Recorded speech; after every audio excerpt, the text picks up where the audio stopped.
आज सन्डेको दिन चाहिँ हामी दुई बुढाबुढी चाहिँ फुल स्याहार्दैछ है। अब यहाँनिर यताउता अब मजाले स्याहारेर अब यसलाई पुरानो जति सबै निकालेर अब यसलाई भित्र तपाईँको राख्ने। अन्त यो चाहिँ ठिक्कै मजाको भएको छ, भित्र इन्डोर प्लान्ट हो यो पनि। फुल्दैन यो चाहिँ मजाको देख्छ तर पनि सोको लागि। त्यसरी हेर्नु सबै आज मिलाएर चाहिँ हामीले यहाँनिर आज यहाँनिर यो तपाईँको सबै यो फुलिरहेको तपाईँको सबै एजिलियाहरू हो। अनि अस्ति मैले सानो सानो रोपेको थिएँ पटहरू यो, अन्त आज चाहिँ यस्तो फुलेर यस्तो भएको चाहिँ तपाईँको सेतो दामी छ। तपाईँको यो सेतो चाहिँ एकदम दामी छ, सेतो यो कलरको छ। अन्त सयपत्री पनि फुलिरहेछ मेरोमा चाहिँ अहिले पनि हो, सयपत्री। अनि आज चाहिँ हामी सबै यो तपाईँको यो सिनेरियालाई चाहिँ हामीले आज यहाँनिर ल्याएर सबै कोपिला लागिरहेछ। सिनेरियाको मजाले कोपिला लागिरहेछ सिनेरिया। अब अस्ति मैले रोपेको थियो, हामीले रोपेर अब यहाँ फुल्नु लागेको छ तपाईँको सिनेरिया चाहिँ सबै कोपिला लागिरहेछ, दामी छ। अब यो तपाईँको एजिलियामा हेर्नुहोस् न, यो कलर एकदम दामी छ। यो एक्स्ट्रा कलर छ यो चाहिँ एकदम अब दामी, एकदम मरुन कलरको छ, एक्स्ट्रा दामी छ यो चाहिँ तपाईँको। यो भयो।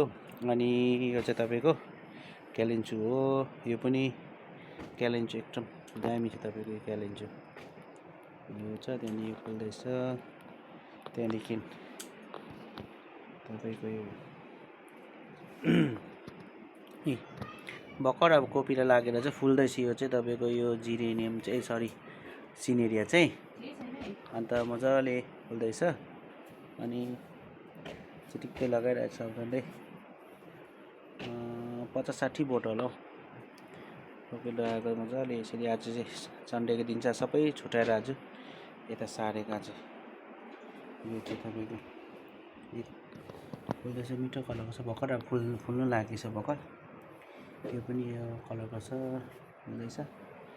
अनि यो चाहिँ तपाईँको यो चाहिँ बेच्न लागि राखेको होइन, अब यो चाहिँ अहिले तपाईँको बिजनको लागि भर्खर। अब यहाँनिर तपाईँको यो पनि यहाँ मुनि चाहिँ फुल्दै गरेको चाहिँ मेरो फर्स्ट टाइम हो। यो फुल चाहिँ मुनिको लाग्दै गरेको चाहिँ उयो के भन्छ रेननकुलस हो यो चाहिँ। अनि रेननकुलस चाहिँ एकदमै महँगो रहेछ, सानो 30 रुपियाँ गोटा किनेर ल्याएर रोपेको थिएँ कि तपाईँको। भर्खर आउँदैछ, झन्डै 2 महिना बेसी भयो भर्खर आउँदैछ। यो चाहिँ मेरो ट्राईको लागि ल्याएको रेननकुलस। अनि रेननकुलस चाहिँ दामी फुल्छ तपाईँको, रातो रोज जस्तै फुल्छ, दामी रेननकुलसहरू।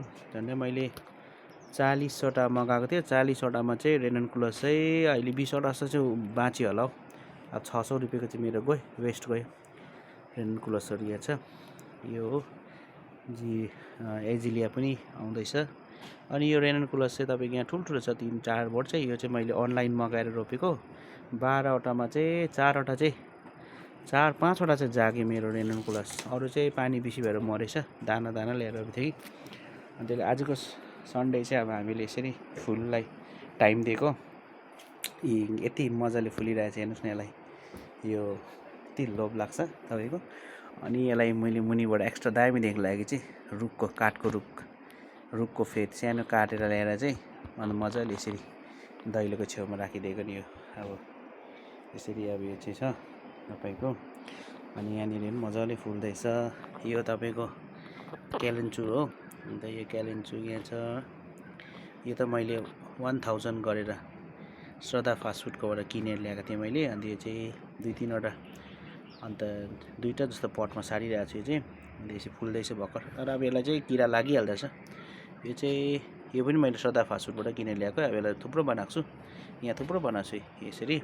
अनि यो छ, अनि यो फुल्दैछ। अनि यो मेरो यसरी यो के अरे लालुपाती पनि फुलिरहेछ मेरोमा चाहिँ, किनभने यो चाहिँ मैले दार्जिलिङ जाँदाखेरि हाम्रो एकदम साथी खसेको थियो, त्यसले गर्दाखेरि दार्जिलिङ घुम्नु जाँदा चाहिँ त्यो बाटोमा आउँदा चाहिँ लालुपाती पनि किनेको थिएँ 20 रुपियाँ गोटा, सानो लिएर अहिले फुल्दैछ यहाँनिर।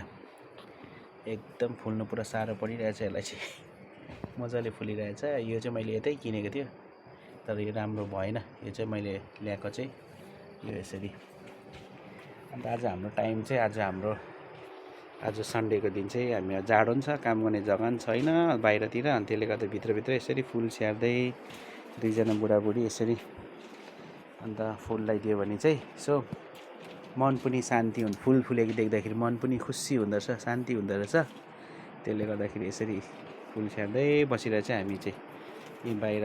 अनि तपाईँलाई म यहाँनिर यो पनि मेरो मजाको फुल लभर छ होला नि, अरू चाहिँ अब अरू कतिजनाले फुल मन पराउँदैन, त्यसले गर्दाखेरि यहाँनिर यो पनि फुलिरहेछ। यो के अरे यो मजाले यो तपाईँ बगनबेली भन्छ यसलाई। अन्त बगनबेली मन मजाले फुलिरहेछ। यो बगनबेली यो मजाले फुलिरहेछ। यहाँ पर पनि मेरो डबल छ, फुल्न आँटेछ बगनबेली। अनि यो पनि मजाको छ, यहाँ पनि फुलिरहेछ र बगनबेली मजाले लगाइरहेछ। अनि यो चाहिँ मेरो सानो काठमा मेरो डिजाइन हो। दिस इज ह्याप्पी प्लेस भन्ने काठमा मजाको डिजाइन बनाइरहेको छु मैले यसरी। जस्ट अब यसो आउनेहरूलाई सो अब अनि यो चाहिँ यसरी छ। सो भर्खर अब स्टार्टिङ अब गरेँ। अर्को पालि अब अलिकति लार्ज स्केलमा अझै प्लान्टहरू फुलहरू रोप्छु है। अन्त अब 4-5 वर्षको बादमा चाहिँ अलिकति फुलहरू बेसी भयो भने चाहिँ त्यहाँदेखि त्यसलाई चाहिँ अब यसो सिडलिङहरू सेलमा हाल्नुपर्छ। अब अहिले चाहिँ कलेक्सन मात्रै हुँदैछ। त्यसले गर्दाखेरि चाहिँ यस्तै जस्ट एउटा टाइम पास हो। मान्छेलाई बसिरहँदाखेरि पनि भित्र बसी फोन खेलिबस्छ मान्छे, एकदम बोरिङ हुन्छ। बाहिर बस्यो भने यसरी फुलहरूलाई हेर्नुहोस् न, म क्यालेन्डर क्या दामी फुलेछ। अन्त यसो माइन्ड पनि फ्रेस हुने है। आम्मा यस्तो दामी चाहिँ हेर्नुहोस्, यति मजाको छ हेर्नुहोस् कलर। आम्मा यो झन् हेर्नुहोस् न, वाइट चाहिँ पुरा मन पर्यो। यस्तो प्रकारले दामी छ यो। एकदमै यो मुटु कलरमा रहेछ, एकदम सिङ्गल हो तर दामी छ। त्यसले गर्दाखेरि चाहिँ लु है फुल लभर्सहरूलाई चाहिँ अब 2 वर्ष जस्तो पर्खिदिनुहोस्। त्यहाँदेखि चाहिँ म अलिकति मजाले यसो अलिकति मजाले सानो अब अलिअलि सिडलिङहरू निकाल्छु। त्यहाँदेखि चाहिँ अलिअलि अब यसो अब मन पराउनेलाई यसो माग्दाखेरि पनि यसो दिनु सक्ने हुन्छ। अब अहिले चाहिँ म कलेक्सनमा मात्रै छु है।